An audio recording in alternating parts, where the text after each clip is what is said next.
সালমানের জন্য কেঁদে বুক ভাসালেন রাখি সাওয়ান্ত। বলিউড সুপারস্টার সালমান খানের বাড়িতে গুলির হামলার ঘটনায় কেঁদে ভাসিয়েছেন ড্রামা কুইন খ্যাত অভিনেত্রী রাখি সাওয়ান্ত।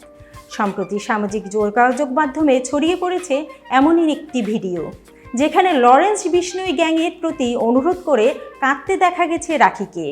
পিঙ্ক ভিলার ফেসবুক পেজে শেয়ার করা ভিডিওতে দেখা যাচ্ছে বিষ্ণুই গ্যাংয়ের কাছে হাত জোড় করে কাঁদছেন রাখি।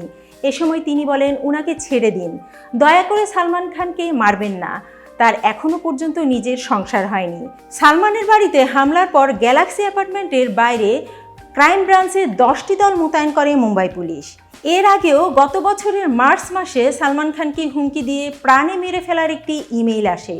অভিনেতার পরিণতিও সিধু মুসেওয়ালার মতোই হবে, এমন বার্তাই লেখা ছিল সেই মেইলে।